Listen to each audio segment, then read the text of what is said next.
If everybody is ready, we will go ahead and proceed and get this meeting started. Thank you all for being here. It is my pleasure to call to order the Board of Directors regular meeting for Thursday, June 27th, 2013 of the Sacramento Metropolitan Fire District. First item is to pledge the flag. Would you please join us? Repeat after Chief Cockrum. I pledge allegiance to the flag of the United States of America and to the republic for which it stands, one nation, under God, indivisible, with liberty and justice for all.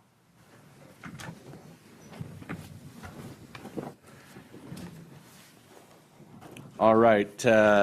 The Metro Cable announcement. The open session meeting is videotaped for Cablecast on Metro Cable 14. Replay on Saturday, June 29th, 2013 at 1 p.m. and Monday, July 1, 2013 at 6 p.m. on Channel 14. Webcast at www.sacmetrocable.tv. The open session meetings are also available for viewing on the district website at www.metrofire.ca.gov. Do we have any speaker cards, Madam Clerk? No, we don't. All right. First item for consideration this evening is the consent agenda. So moved. Second. We have a motion by Director Scheidegger and a second by Director Gould. Board Clerk, will you please call the roll? Director Wood. Aye. Scheidegger. Aye. Gould. Aye. Warzali. Aye. Clark. Aye. Jones. Aye. Pearson. Kelly. Aye. Director Monk absent. Motion passes. All right. Moving on to action items. The first item we have under action items is to elect the California Special Districts Association Director, Region 2, Seat B. Has everybody had a chance to review that? We have. And what's the group's desire? Make a motion that we continue to sponsor our illustrious colleague to that position. Second. Glad we had a second. Motion and a second. Second by Director Wood. Motion by Director Gould. And Board Clerk, will you please call the roll? Director Wood. Aye. Scheidegger. Aye. Gould. Aye. Warzali. Aye. Clark. Aye. Jones. Pearson. Kelly. Aye. Director Monk absent. Motion passes. All right. As we have a lengthy list of action items, and we do have an attorney present, I think that what we will do is move to closed session at this time, if that's with everybody's liking. Sounds fine, sir.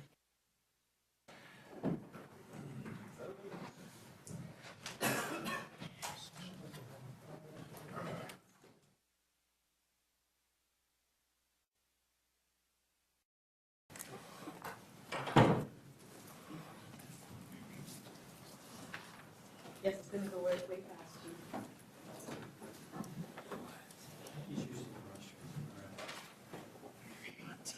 Well, at this point in time, we will return to our regular session, called board meeting. And under action items, we have dealt with item number 1 and report out of closed session. Thank you, President Kelly. The board met in closed session pursuant to Government Code Section 54956.9A to consider the workers' compensation matter of Sheldon Fields in the Sacramento Metropolitan Fire District. By a vote of 8-0, the board voted to give settlement authority to the district's third-party administrator to settle the workers' compensation claim.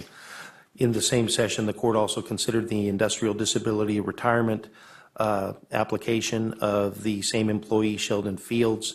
No action was taken, and the matter is set for consideration on the public session of tonight's meeting.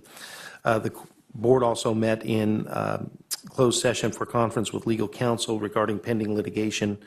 There was no action taken. And finally, the board met in closed session on a personnel matter pursuant to Government Code Section 54957B1 on the board clerk's evaluation, and no action was taken. All right. Thank you, Mr. Lavra. Next item on the action items is item number 2, elect a special district representative to the Sacramento County Treasury Oversight Committee. Has anybody looked at that and had a biting desire to participate? Or, excuse me, cast a ballot, I should say, on either Mr. Rose or Ms. Bastain? In review of that, Mr. Chair, I noticed that it was, Bastion was the only one who submitted unless I missed something in here, I just saw the one. I think it's the other way around. The other way, Rose. It's Mr. Rose actually provided us input, and Right. Ms. Bastion did not. Oh, Mr. Rose is an existing member of the Oversight Committee. And current vice chair. I'd move Mr. Rose. Second. There's a motion by Director Scheidegger and a second by Director Gould to cast our ballot for Mr. Rose. Any questions on the board? Seeing no questions, Board Clerk, will you please call the roll? Director Wood. Aye. Scheidegger. Aye. Gould. Aye. Barzali. Clark.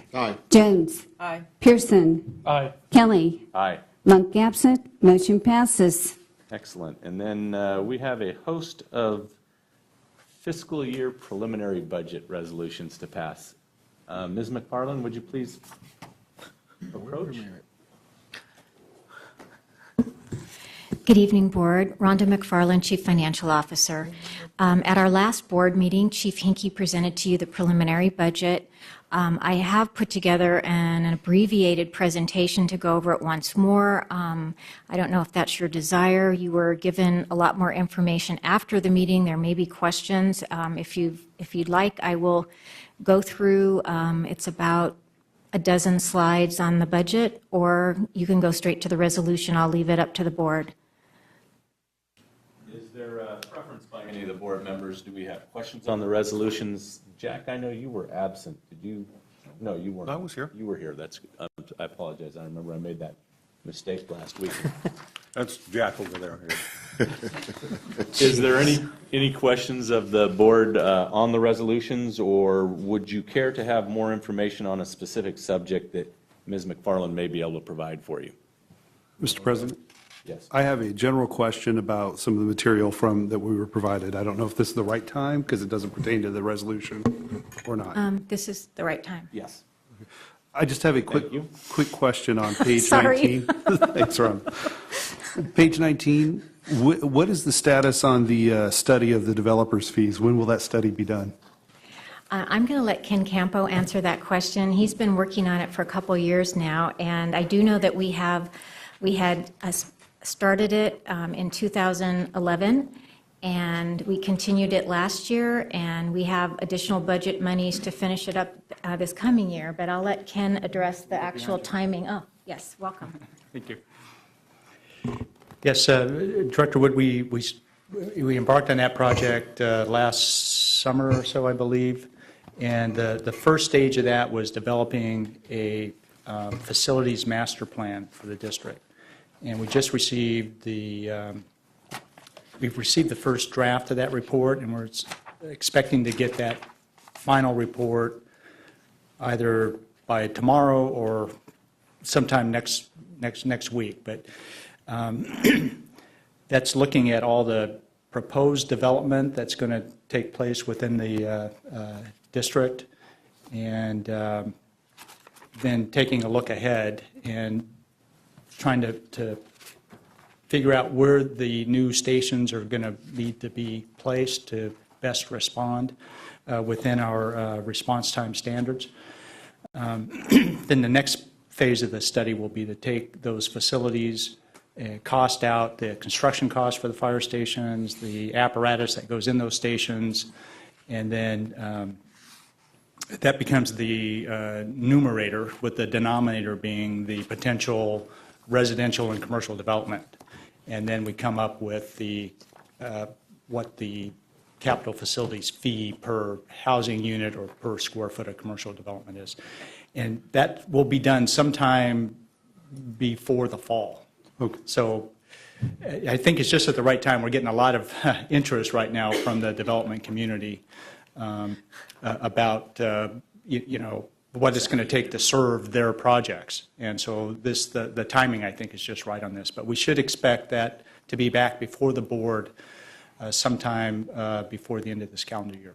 So under the narrative, when we're talking about the capital facilities fund, and this current budget estimates about a 5% increase in developers' fees this year versus last year, that's a conservative estimate, or is there some I'll function from this study that's come from? I'll just address that. That is basically a status quo, and that increase is not an increase in a rate, but rather an increase in activity. And we're trying to be conservative. So we took basically the actuals from the current year and upped them about 5%. And that being said, the work that Ken has been working on would come to the board at the completion of it, and then depending on the impact to the overall revenue, we would then either do a budget amendment at that time or just fold it into the mid-year budget. All right, thank you. I have a question, if you would, Mr. Campo. Is that same group the one, are they involved at all in helping us determine what the increase in property tax revenues may be, where we're increasing it by 4.9 million this year? No, that's a different That's firm. strictly, okay. The facilities master plan work is being done by Citygate Associates, and the capital facilities fee calculation itself is, we're using the firm NBS that's also helped us in the past with our cost allocation plans. They'll be assisting with the development of the capital facilities fee itself. But the HDL is just strictly property tax. Thank you. Mr. Chair. Thank you. Sorry. That's okay. Director Gould? Ma'am, on Resolution D, the other post-employment benefits, the OPEB Fund 212F, in our preliminary budget packet that was delivered to us on page 20, can you look at the area under other reserves? I'm not sure if it's a typo or what, but in looking at the OPEB trust, which directly relates to this resolution, you'll notice in other reserves, second paragraph, it says Metro Fire opened the OPEB trust, the trust of July 2013. The trust began with $2 million and will end with $7.2. Yeah, that's a typo. $7.2 million? That's fine. I Thank you. thought, well, that's not headed in the right direction. Okay. Okay, that's fine. But in this resolution, I was wondering if we passed the resolution with that in there. Let It's me a just typo. relate the resolution back to this, and so we will make that correction. Okay. That's a clerical error. And I apologize to Chief Hinkie. I'll take responsibility for that. I will tell you that the fund that you're having a resolution about is a fund that is maintained by the county. This is where the district had placed reserves prior to opening the trust with CalPERS. So the basic thing that we did in the current budget was just move some interest over back to the general fund. And then the transaction that goes between the general fund and the labor costs to the CERPT, or the California Employer Retiree Benefit Trust, is held with CalPERS, and that's external from the counties at all. But so we have expenditures in the general fund to fund the trust. Right. And that was a fund that was used at the county prior to opening the trust, that they had monies in that we have subsequently transferred to the trust, but after the fact, they posted interest, so I'm bringing it back to the general fund. And that's fine. I just was concerned that we were not headed in the right direction with that trust fund. Thank you, ma'am. Director Scheidegger. I just had I guess I was a little confused, need a little clarification. The first leader dot on page 18, Did you get the new updated one? it talks about, I don't know, it talks about the Oh, need for funding. okay, I have a 18. slide on that. Is this about the personnel changes? Yes. Okay, How many are we adding, actually, is what I'm confused. let me get to that slide. Okay. On labor costs, this is the one slide where I was mentioning to President Kelly that when I gave the presentation previously, I had not incorporated into the number the paramedics. And so that brought the number up, but we basically have the funding of a staff captain, which was a previously authorized position. We have increasing the chief pilot to full-time. That was authorized in the current budget, but at a part-time status. And then to have the required number of people, now that we've had the single role paramedic program in place since March 1st, they're better able to identify their staffing needs. And so there's 4 full-time and 1 part-time, and that was something that I did not go over at the last meeting. We did discuss previously the accounting specialist for economic development to support the grants and the clerical position for the radio shop. So in total, the cost for the new positions is $822,000. Okay, so the total is the same as indicated in our document. I just wasn't clear in terms of the position, so I think that's. Yes, and this is an update from what I presented last meeting, so I'm glad you asked the question so that we could point that out. I just think that's an area that the board really needs to understand what we're doing there as far as any changes in positions, so thank you. Thank you, and I have another area, if I may. On page 33, this is not new, but we're cutting vehicle maintenance by 308 or 6,000. We're concerned about the long term. I mean, we've got to make cuts. Otherwise, we're not going to balance. I understand that. But are we prepared to keep the wheels turning with these cuts? I don't know if Chief Cochran wants to. 33. I can see it. I am 306,000. suspecting that last year's may have been increased because they were getting all of the ambulances up to speed to be able to launch the single role paramedic program. Does that sound right to you, Chief Cochran? Which line are you looking at? 220500. It's about 10th or 12th down the list. Vehicle maintenance, and the red numbers to the far right of that page, 306,610. And I think what Rhonda's suggesting is that perhaps last year's was That's bigger, correct. and that's why. And that's a good answer. Yeah, those are actually that current. is. These are the numbers that the fleet maintenance we're looking for. That is an increase over previous years. Okay. So those are good numbers and they're reasonable. And then also, if I can add that the position that's up there, the day staff captain, that's the transition back for our local 522 vice president rep to come back to days to be able to provide us this excellent service that we need on a daily basis from him. All right, and I still have another question or two on page 33.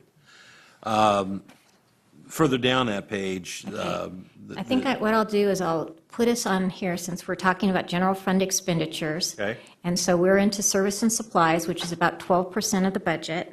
The reduction in safety clothing and supplies. Just- That's comment the on- exact same answer. Okay. Yeah. It was inflated and now it's, okay. It was some extra cost for starting up the new program. And that'd be similar, I guess, with the medical supplies because of SR, the single role paramedic. Yeah, that's program. exactly correct. Yeah, You know, okay. now that we have that going, and we're going to be able to identify the ongoing costs from that on a regular routine basis, but we had to upstaff those several medics that we put in place. And Thank then we have 8 months more of activity, so that's why you see the medical supplies actually going up. So. Right. All right. Thank you. Any other questions? I have, Mr. Roseberry attended our meeting this evening, and maybe I could urge him to come forward so I could ask him a couple of questions. Help the board understand what the virtual desktop infrastructure may consist of.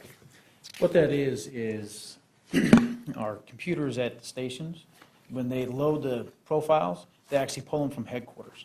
So the computer is a dumb terminal, if you will, at the end, and that allows us to do all the maintenance of the computers back at headquarters instead of driving out to all the stations. And this is going to alleviate the problem that I've heard about it taking captains or others at the stations a long time to just log onto the system. Correct, because when they log on, it'll log on actually at headquarters, so all the processing is done there, and then they get screenshots back to their desktop. Okay. So it'll alleviate all that. So it will speed that process up. Correct. Thank you for your input. Absolutely. Anybody else? Great then.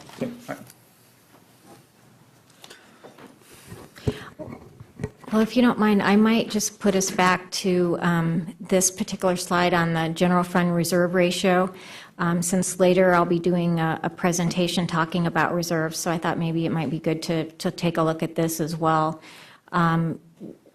We truly believe at the end of this fiscal year that we will not be lowering our reserves any, and going into 13-14, we are only reserves that we're pulling out are restricted reserves, so that's a small amount of money that the Deferred Comp Committee had set aside for a special project.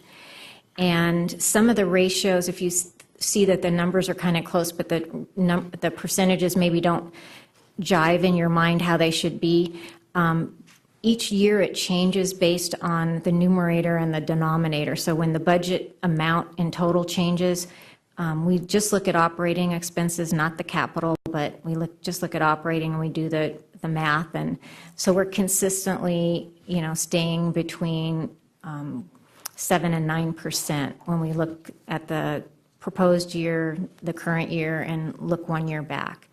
So just thought I would point that out, and we'll talk more when I do my presentation later. Thank you. We have some resolutions to review and act on. Any takers on?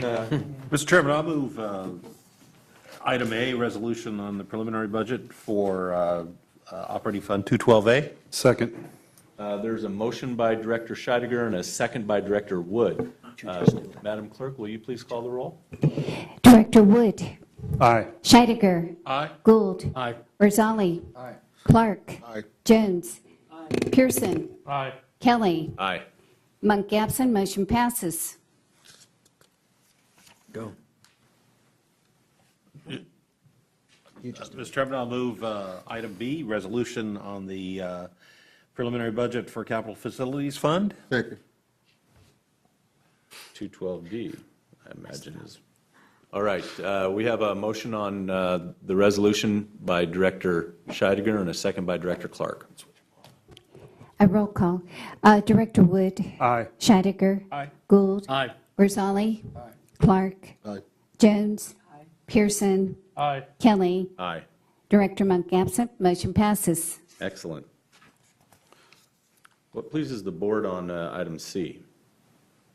Mr. Chairman, I move that we move item C, the resolution on the preliminary budget item regarding the pension obligation bonds, Fund 212E.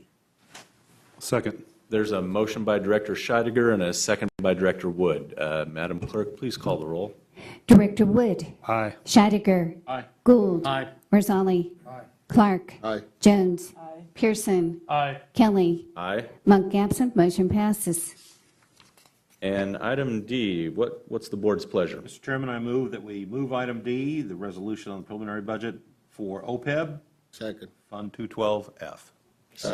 There is a motion by Director Scheidegger and a second by Director Clark. Madam Clerk, please call the roll.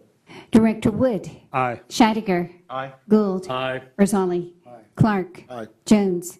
Pearson. Aye. Kelly. Aye. Director Monk absent, motion passes. Item E. Mr. Chairman, I move that we move resolution, item E, resolution on the preliminary budget for grant funding 212G. Second. There's a motion by Director Scheidegger and a second by Director Wood. Madam Clerk, please call the roll. Director Wood. Aye. Scheidegger. Aye. Gould. Aye. Rosali. Aye. Clark. Aye. Jones.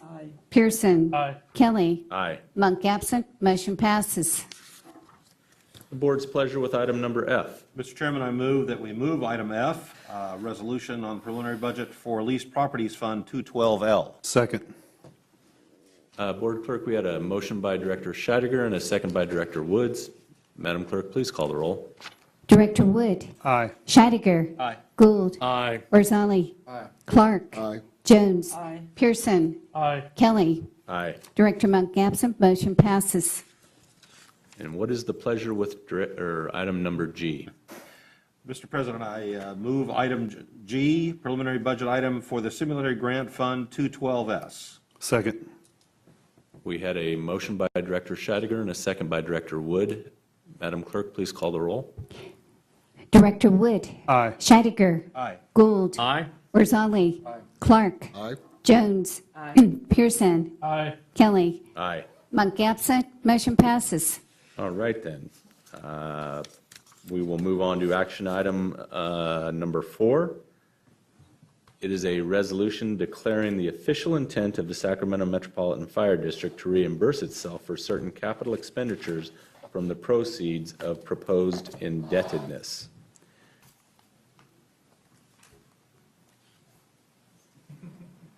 Hello, Ms. McFarland, you have item 4 to discuss with us? I do. Just interestingly enough, it has to do with capital. And last meeting, I kind of abbreviated on what was going on with them. And this is a list here of some of the equipment that is being requested. I know that operations is trying to pare that list down, but that is included in what you just passed. And we are looking to do a lease financing for this, and that's what this next agenda item has to do. It's a reimbursement resolution. I'm going to mention that, and this is Charlotte, on the discussion, and I'm not sure if I don't think it shows up on the resolution, but it's actually 2 Type 3 wildland engines. I'm still learning my engines, so in the chief's letter, I think I said Type 2. In this discussion, I said Type 4. And in fact, they should all, these wildland engines are Type 3. And I don't know if the chief wants to add anything. I just thought I would fess up that I'm still on that learning curve as far as these engines go, and I didn't mean to misspeak. I only track the numbers. I don't actually order the engines, so you don't have to worry about that part of it. So. Ms. Farland, I'm not sure that in the resolution itself it actually identifies any distinction there, so I think it's I think we're good. good for you for education, but it's not Okay. necessary for us to, Okay. on the resolution. So we'll make that correction also to the chief's letter, and so note it tonight. But anyway, we have done these before. It does not obligate the district to enter into these leases. But instead gives us the flexibility that if we choose to do it, which is what was included in the budget, but we will certainly bring this before you before any type of action like that is taken. If in the case where you've already authorized the purchase of 4 ambulances and the purchase of 2 wildland Type 3 engines, if those come in before we get the financing in place, this covers you to be able to pay yourself back. And I went ahead and actually made the number probably higher than it needed to be because there's not any penalty for doing that. And I just wanted to make sure that we were covered, so. And that's the up to $5 million? Mm-hmm. Mm-hmm. Mr. Chair, I make a motion we adopt. Second. There's a motion by Director Gould and a second by Director Clark. I believe that they were adopting the resolution declaring the official intent of the Sacramento Metropolitan Fire District to reimburse itself for certain capital expenditures from the proceeds of the proposed indebtedness. That's correct. True that. Roll call. Thank you. Director Wood. Aye. Scheidegger. Aye. Gould. Aye. Barzali. Clark. Aye. Jones. Pearson. Kelly. Aye. Director Monk absent, motion passes. All right. Item 5, Mr. Wells. I don't think that's me, is it? is there, Mr. Wells, would you like to come up and present the Sheldon Fields IDR?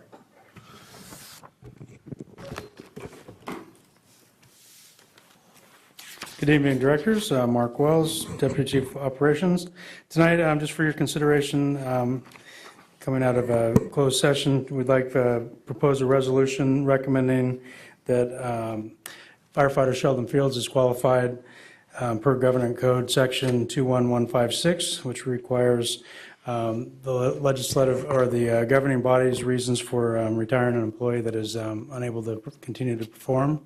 So we recommend a resolution tonight affirming his industrial disability retirement. So moved. Second. There's a motion by Director Gould and a second by Director Wood. Madam Clerk, please call the roll. Director Wood. Aye. Scheidegger. Aye. Gould. Aye. Barzali. Clark. Aye. Jones. Aye. Pearson. Kelly. Aye. Monk absent, motion passes. Thank you, Chief Wells. Moving on to presentation items. You had a quick rest there, huh? Yes, Rhonda All right, McFarland, then. Chief Financial Officer. Let me bring up the next thing I'm presenting.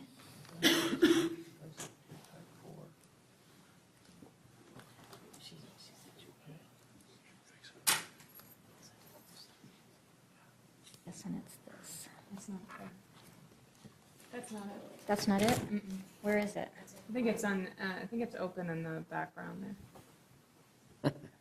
Stand by.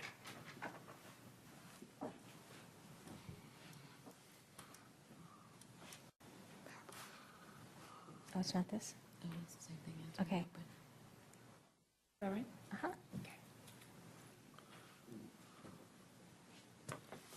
Come back up. Click on that one. Where's your screen? I can't get rid of the rest of the stuff. Stop. Go down to the lower right corner where it says 68%, and just click on the button right next to the 68% to the left. Other way, other way. Yeah, I hit slideshow. That's what I did. There Okay, we I guess go. I didn't quite hit it. I had the right button, but thank you for your patience. One of the things that Chief Hinkie asked me to talk about tonight was a reserve policy. And his intention was to just bring up a discussion, and I kind of put together a framework of the different types of reserves that we should think about including in a future policy. We have not had a formal policy before, and it is best practices to do so, and has been recommended in addition by our auditors, and also when we went through our rating agency rating with Moody's. So what the intention is to bring a draft policy to the Finance Committee at their next meeting for discussion, and get their feedback and recommendations. If it takes more than one meeting, we'll do more than one meeting on it. And then we would then have the Finance Committee meeting, recommend it to the Policy Committee. They would then vet it and bring it back to the full board. So I just thought I would go over briefly the different types of reserves that we're looking at including in the policy. And these categories that you see on here, unassigned, committed, and restricted, are actually terms that are used in government accounting standards. And when you look at our audited government-wide financial statements into the equity section, it specifically breaks the numbers out between these categories. So I thought it made sense to divide our different reserves that fall into those various categories. And the unassigned reserves is your operating reserves, the reserves that you have for cash flow and extraordinary things that you may not have anticipated. And we have had informally a policy of 5%, and you can see that we are in the neighborhood of 8%, just under 8% that we're targeting for the end of the year. So although we are looking to have the board adopt a reserve policy, it would be something that incrementally over time, as the district has the funds available to be able to meet the targeted levels. And so, you know, it will be this board's policy, and a major policy at that. So we felt that just bringing it to you and asking you to adopt it was not the right process, that it just needed to be vetted through the two committees and through the full board. And I would hope that we could have it in place by the end of August with our final budget, but if we're not ready to do that, we certainly can continue that on. The best practices of the Government Finance Officers Association is to basically have a 2 months reserve. I went ahead and put 15% in here since Chief Hinkie had referred to that a number of times, so that certainly could be something we look at, whether we want to bump it just another % to meet that criteria that's considered best practices. And then what your maximum is, I've always recommended that you have not only a minimum but a maximum, so that you're being accountable to the public. There's specific reasons that, it's not just an unlimited account that you're trying to build up, but specifically tied to the financial needs of the organization. And each agency is different and how their operations are different. And with us having over 70% of our property tax, over 70% of our revenue coming from property taxes, we don't have an equal amount coming in through the year. We're fortunate to have the dry period funding that we get through the County of Sacramento, and in particular in the draft that I put together that I'm going to bring before the Finance Committee, I do address the use of that. And so we currently have about, at the end of this fiscal year, we estimate that we'll have approximately $12 million, and so we're looking to move that up to the neighborhood of at least $23 million. We also are self-insured for workers' comp, so we have workers' compensation reserves, and for that we look to guidance to our valuation that we do every 2 years with our actuary, and we actually have that in process right now for the year ending June 30th, 2013. So that will be coming before the board probably in the early fall, I would think. And I went ahead and looked at what we're showing in our financial statements as short-term liability and maximum liability. And so those are the figures I put in as a starting point for us for minimum and maximum. Then we also have a fairly substantial obligation for unused sick and vacation time and PTO time for our employees. So I indicated some target levels for that as well. Capital replacement reserve.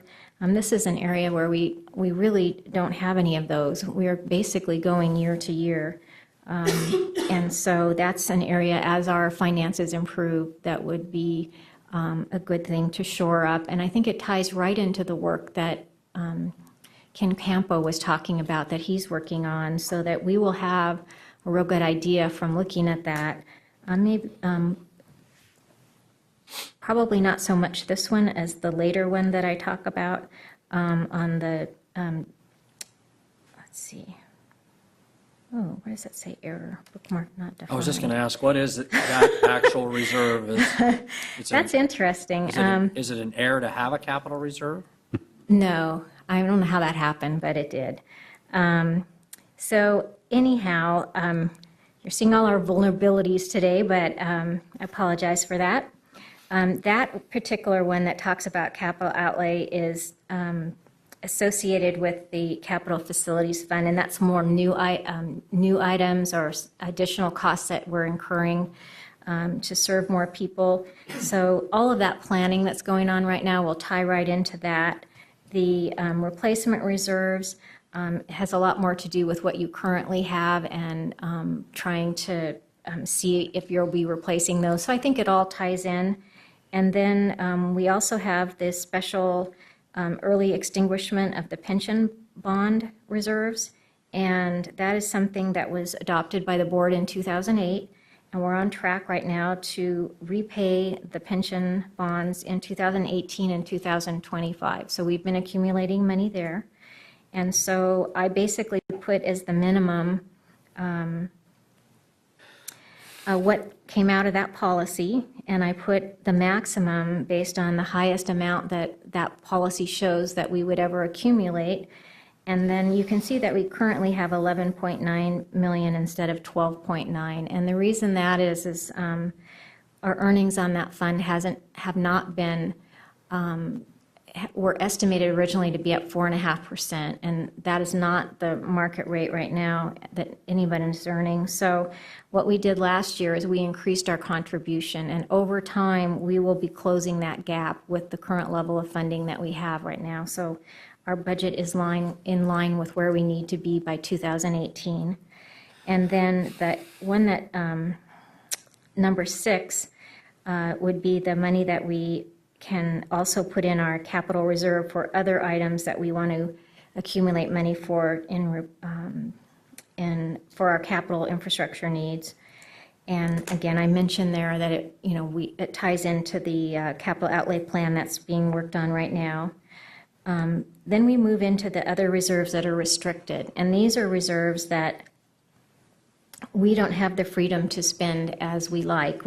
They're tied into contractual obligations and or legal obligations. And so the first one I mentioned, they're item 9 is the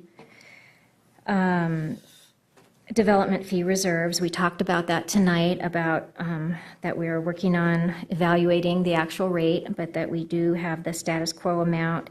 We have benefited from the money that had been taken in prior years for our most recent spending that we've been doing. And so that again is restricted. We can only use it for the capital outlay that benefits the new development. We have debt service reserves. They're on 2 of our obligations. They're on the pension obligations and our lease revenue bonds. And so those amounts are set aside at the county. That goes in and goes out, and it ties into the property tax cycle. But the money that's about sitting in the about $1 million that has to do with the lease revenue bond stays in place until the end of the obligation. And the very last year, you're able to use that to pay your principal and interest. So it's an extra security for the bondholders. And the fiduciary reserves, we talked about a little bit, that it has to do with the deferred comp committee. And again, I apologize, but I can see that the maximum they will need is 120,000, so that decimal needs to move over to the left one. And so we'll get this cleaned up when we bring it to the Finance Committee. And then the last item that we have on here, we also discussed earlier, which is our post-retirement medical, our SERP external trust that we have. And so I indicated, based on the most recent actuarial valuation, that the minimum would be, or the maximum would be $145 million. And that ties into a valuation that was just completed. And when before the negotiations and before the concessions that were taken by were agreed to by our Local 522 in regards to our employees and our retirees, that number was $177 million. So it's come down substantially. You'll see that there were some other things that impacted that number besides negotiations, but most of those were moving the other direction. And I have invited our actuary to attend our meeting, our second meeting in July, to go over that valuation with the board so that you can ask her questions. And it's quite a substantial document because of all the things that were done by this board to positively affect that liability amount. And so I think of any years, this is the year that it's good to have her here before you to explain that whole thing. So I hope this kind of gives you an idea of where we're headed with this policy. And this is more or less a summary of what I've put together, but the policy itself that I've drafted, subject to vetting with all of you, it looks very similar to our other policies where there's a lot of language and different goals and so forth that goes into it. Well, thank you. And we have questions? Yes. Ms. McFarland, if I understood you right, in the column identified as minimums, you made a comment earlier that those numbers or percentages that you've identified come from an accepted standard amongst an association that I'm assuming you participate in? It's a national association, the Government Finance Officers Association, and the only one that came from that is the unassigned operating reserves. They have a specific best practices policy where they indicate that the minimum should be 2 months, and that the maximum, and that there could be a reason for an organization to have a higher minimum, but that absolute floor should be 2 months. But that's the only number that comes from that organization. They don't address workers' comp reserve minimums. Nope. That's it. So I'm wondering Nope. if we ought to identify that number by an asterisk and then identify where that was generated from as being part of a best practices in the government. accounting area. I think that's important for the public to see, that it's not just something randomly that we picked and said, here's what we think is good. We're actually falling in line with best practices from those people that are in the know of what's a good, sound policy. And I think that's something that we're going to want to look at in case the community wants to know, why are you keeping this minimum at this level versus some other number? We can say, well, here's the reason we're picking those numbers. Absolutely. So I will definitely make sure that's addressed in the written policy. Any other questions? Director Scheidegger. Ms. McFarland, I just want to make sure I understand the process you're suggesting. What you're intending to do, I believe, is present this draft with a little bit more refinement, I guess, to the next Finance Committee. Is that correct? Yes. And then the Finance Committee would chew on it and then present it, if I understood you correctly, then you would present it to the Policy Committee reflective of the Finance Committee's input. Yes. And then, based on the Policy Committee input, it would then go to the Board of Directors in kind of a finalized version. Is that the steps? Yes. Okay. So then, the revised version of this draft would be presented as an agenda item for the next Finance Committee. Is that Yes. Okay. One thing I'd like to see added to this for consideration, at least in our Finance Committee discussion, if not for further steps, would be timelines. We're not going to go from where we are in operating reserves at 12 million to 23 million next year. I don't think so. And it just seems to me that a part of the consideration that this board and the public needs to be aware of is that we're going to be aware of timing of this and have some sort of idea of how we intend to get there so that we can measure our progress or lack of progress, as the case may be, along with other prevailing things that are occurring to us. So I'd like to see that included if you could, please. Just some Well, estimates. I thank you for your input, and I think that that'll be, definitely something that we discuss. I see that being tied a lot to a long-term financial plan, and that is something that we have addressed with internally within finance, and at a specific point in time, and a lot of things have changed, and we need to go back and update those projections that we've done. And that was my goal, to have those projections updated by the time we brought the final budget to you. And I don't believe that I would be ready to bring that to the Finance Committee. So I will still bring the draft policy, and we can, discuss whether we want to hold off until that long-term plan is done, or if you want to do it in a two-step process. But I do know, based on the current resources I have right now, and this being fiscal year end and the things that are involved with that, that I would not be ready for that piece of it for the first meeting in July. Okay, let's just be cognizant of the fact that I think timing is going to be an issue to achieving our goals. And let's discuss that perhaps at the Finance Committee and see how we get there. Very good. Thank you. Thank you. Any other comments or questions? I have one, if I could. Returning back to the fiduciary reserves, item 8, you said that their need was 120,000, that the 1.2 million, that the decimal, So one more over? the fiduciary reserves It's and the hard, their current. numbers are so much smaller, and all the other So ones are there's in not millions. actually 1.2 million in there, there's only 120,000? Yes. Okay, wanted to make sure I was clear on that. Thank you. All right Yeah, then. You'd get real excited if they had that much. No further questions of the group. We thank you for your presentation. Oh, you're very welcome. All right then, President's report. I have nothing to report out at this time. Fire Chief, Chief Cockrum, are you going to? Yeah, I'll have the fire chief's reports. I'm pleased to sit in for him tonight. He'll be back from vacation on July 3rd, so he'll be in the area for the 4th and be hanging around and helping us out. Just on a couple of comments on some of the things that happened tonight. We appreciate your guys' support on the preliminary budget tonight. These are very complicated processes to put together, and we, I think as Chief Hankey, I'm sure, gave everybody the accolades that they needed last meeting that we were here, but we spent an awful lot of time trying to make these as positive as possible.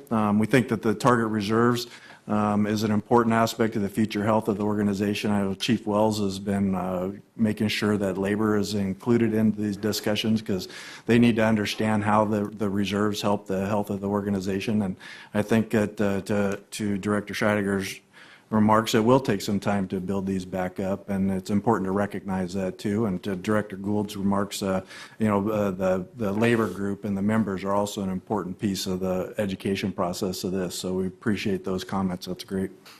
As far as the chief's reports, on June 14th, we were excited to take possession of a Federal Express airplane, a Boeing 727. Multiple agencies from a variety of disciplines now have the ability to train locally in a real aircraft. It should be moved to the California Fire Rescue Training Authority Regional Center in Rancho Cordova as soon as we can figure out how to get it there. Does this still work, Chief? No. It flew in just like a champ. Yeah. So I'm seeing a little junket Monterey. It's You see the accommodations were. There's a lot of great plans for this, not only with us as a fire crash rescue type of prop, but also law enforcement with TSA and their dogs and the exercises that they'll provide out there. So a lot of work to get it, and we're excited to have it. A couple of days ago, we had the Fireworks Task Force press conference. Chief Iverson attended that. We got some pretty good media coverage of that. But the 4th of July is coming up in the next week, and we're going to be dealing with that. We have incident action plans in place, and the Fireworks Task Force, the arson investigators, teamed up with local law enforcement throughout Sacramento County. They make a minimal dent in the bigger piece of the problem out there, but they will make a dent, and they'll be out there and available for us to call on if we need them. Upcoming meetings, the 28th, tomorrow the 28th, of course, this is an exciting event. The 13-1 graduation is occurring. That's going to be at 6 o'clock at Lions Gate, and we'll look forward to seeing anybody there. As of a couple of days ago, and it's always subject to change, we had 36 recruits that were going to be graduating from this, so we're all looking forward to getting them out onto the line. On July 1st, we have the Civics Celebration for the City of Rancho Cordova's 10-year anniversary. That's at 5:30 at 2729 Prospect Park Drive, and I'm sure I'll be in attendance to that. Save the date for July 20th at Station 105. We have an open fire station open house. That's at 2691 Northrop Avenue in Arden. Those have been successful, and we appreciate your participation in those anytime you have the opportunity to come out. Would you please repeat that date? July 20th. And I follow your Twitter account, so I see that you attend many of them. We appreciate that. July 9th through the 12th is Fire Camp, and of course Brenda Briggs is continuing to run that, and I'm sure that we'll accept any participation that any of you want to provide for that. It's always been a successful and a great program, and the Board of Directors for Metro Fires have always been supportive of that, so we enjoy seeing you out there for that, and we'll be out there on and off for different parts of the event, and I'm sure the Friday will have all of the games that occur that go with that, and it's kind of fun to watch.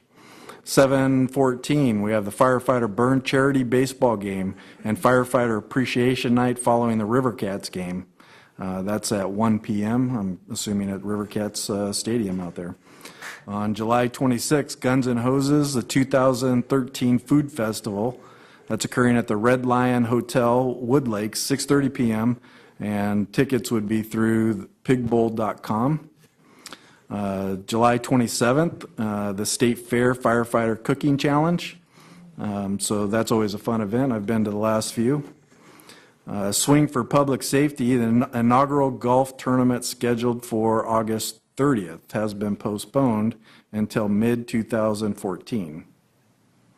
Okay, I didn't know about that. New hires, none to report. Reinstatements, none to report. Reassignments, as we mentioned earlier, Captain Ty Bailey will be assigned as the Local 522 day shift captain effective July 1st. Retirements, none to report. promotions. Effective July 2nd, Captain Joshua Anderson has been promoted to captain. And effective 7/4, Matthew Smotherland has also been promoted to captain. So congratulations to them. And we have a recruitment announcement, an internal opportunity only for an accounting specialist, final filing date of July 5th at 5 p.m. And that concludes my report.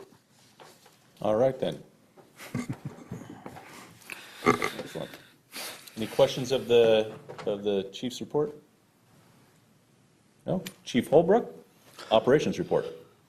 Mr. President, members of the board, Christopher Holbrook, Operations Chief for Metro Fire.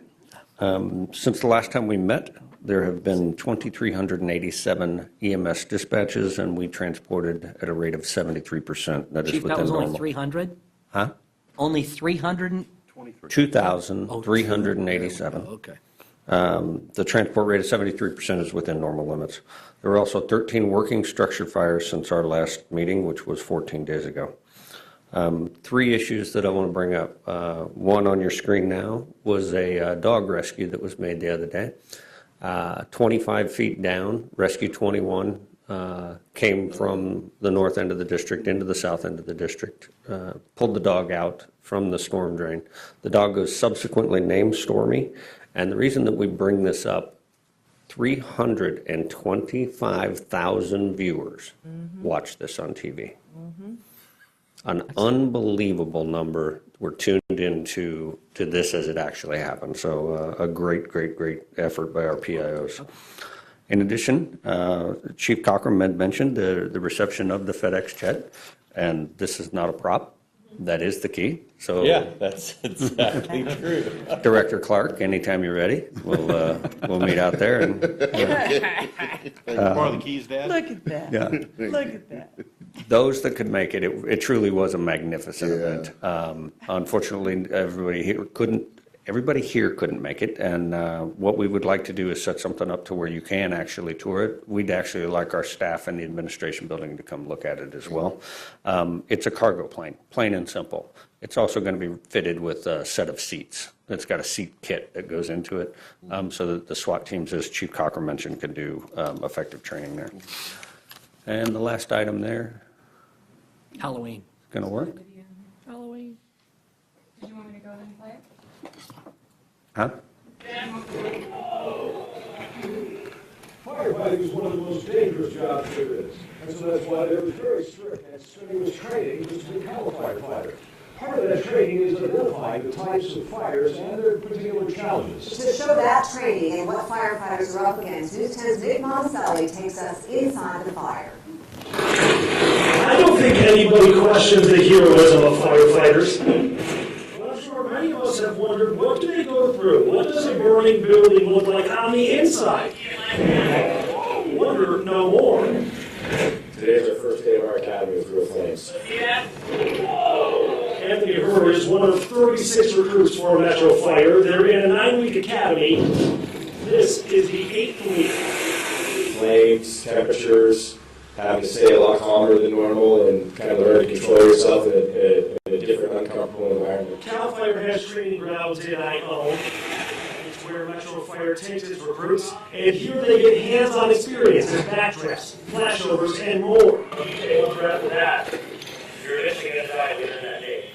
Today, they gave us the same experience.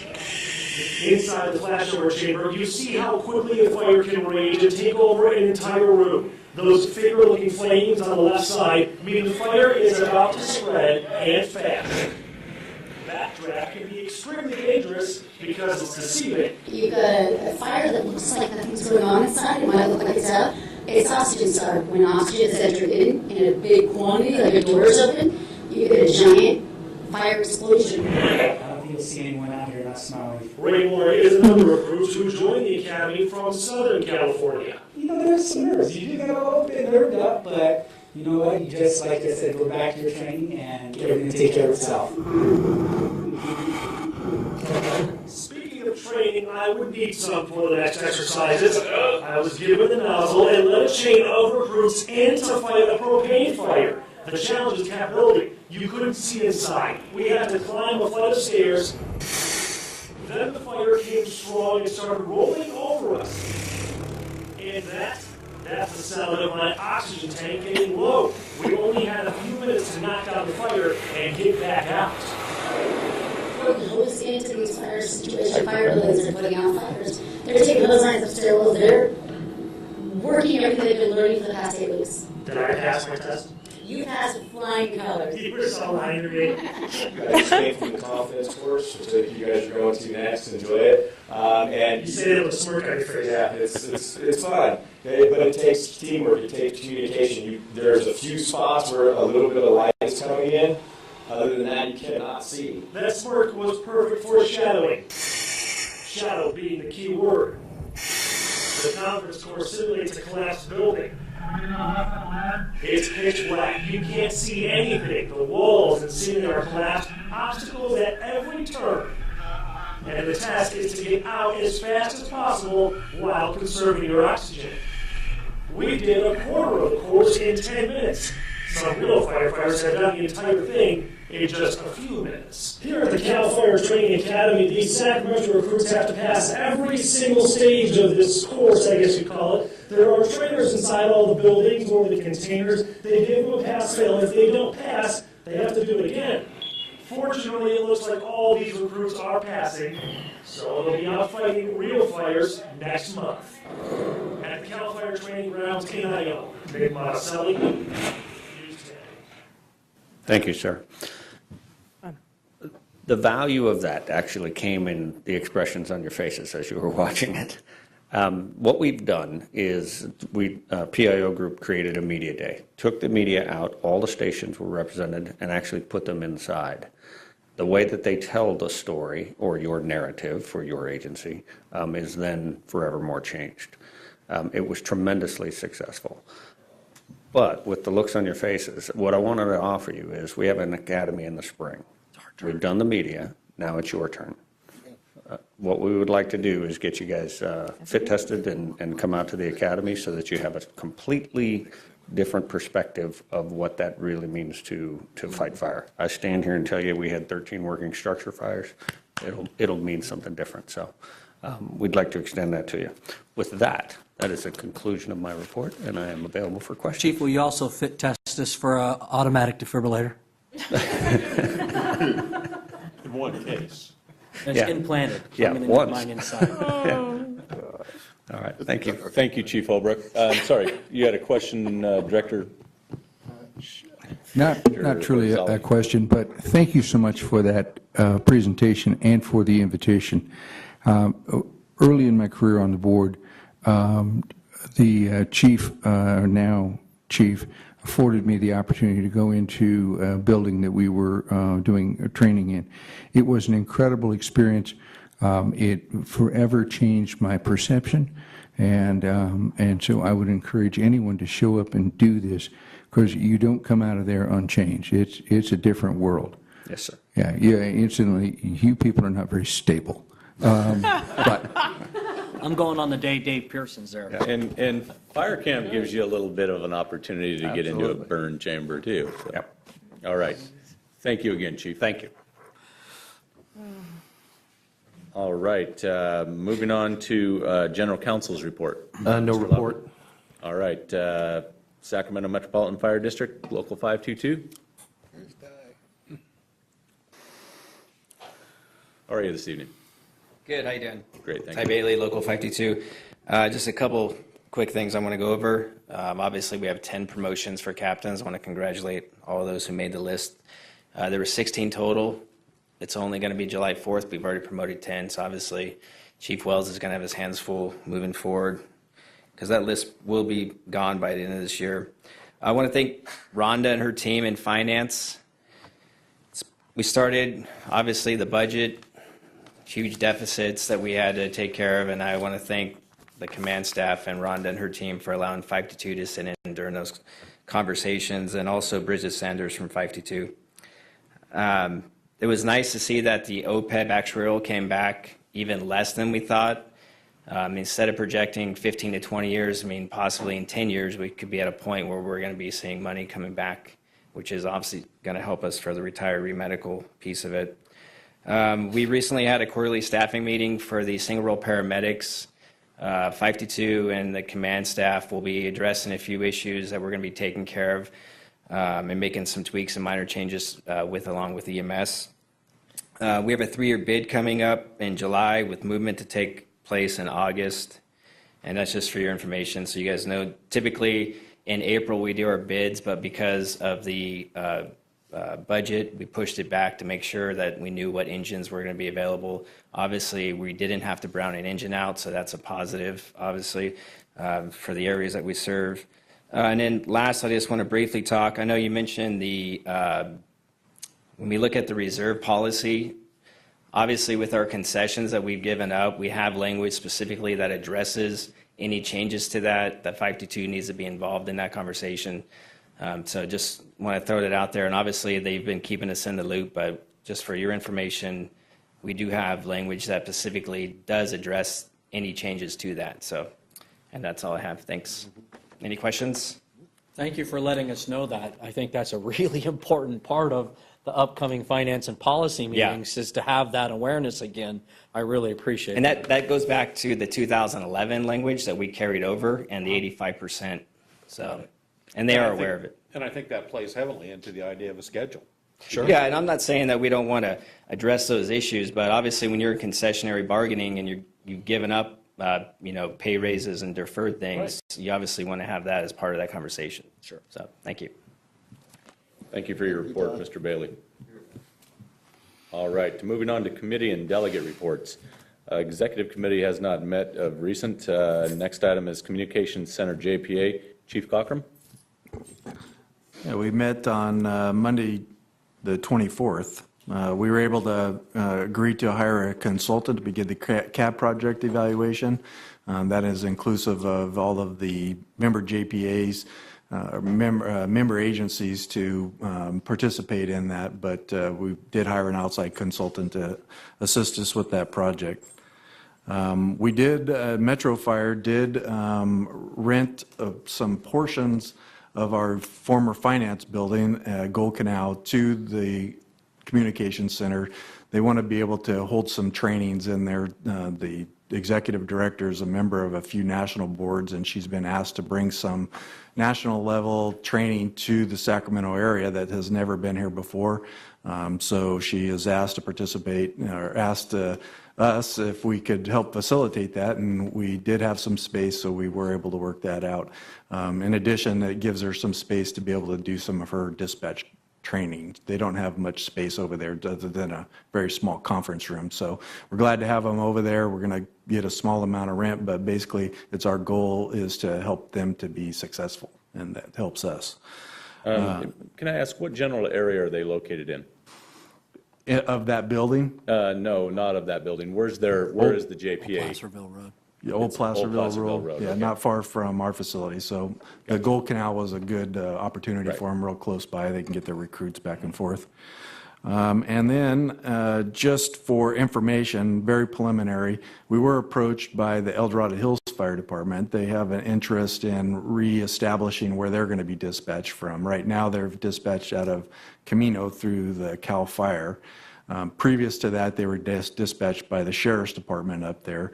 They used to call them Central Dispatch.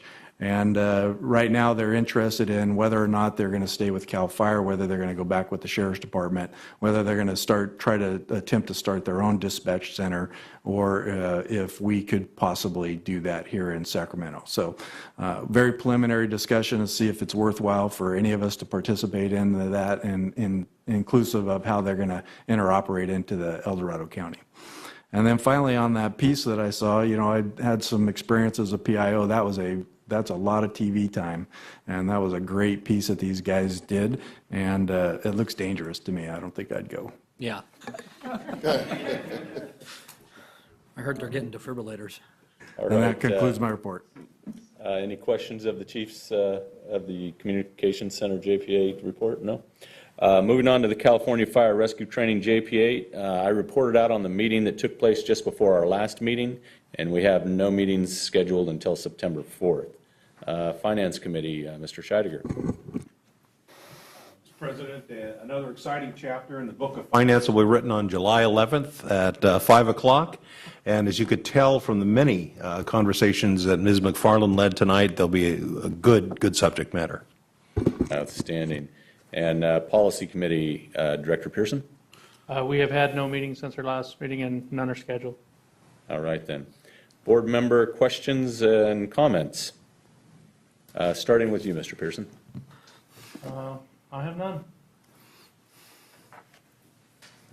Everybody's shocked. Mr. Wood. I just want to again thank Rhonda for all of her work and her staff's work, the command staff's work, and for Local 522's involvement in putting this budget together.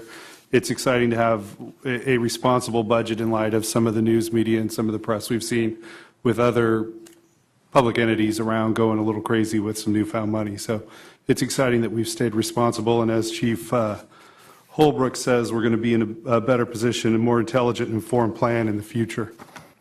On that, I have two items.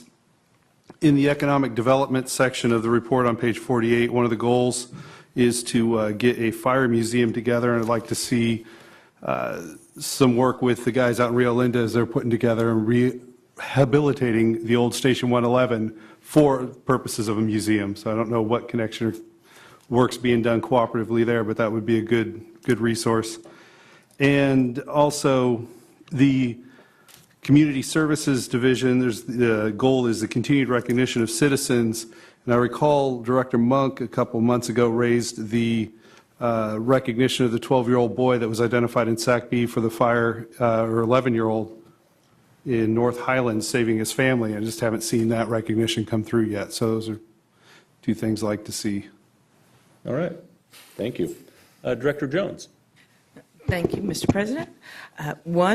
I have three items, and one is that I got to see that FedEx plane come in with the water flows and so forth. It was a great reception, and it was a delight to see. It was just exciting, and I'm sure that it's going to be of significant use for all the training efforts for our entire region and further.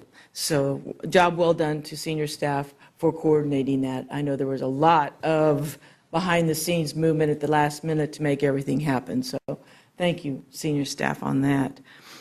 As a founding member of that Fireworks Safety Task Force back in 1995-96, I want to say thank you for continuing the good work, Chief Iverson. That is a very critical part of safety. And with that safety aspect taken care of, I can encourage folks to go out and support your local baseball or soccer team or scouts and purchase safe and sane fireworks and have a delightful time on the 4th of July. Delightful and safe. So please do so. And lastly, I'd like to wish a happy 10th birthday to the city of Rancho Cordova. All right. Director Scheidegger.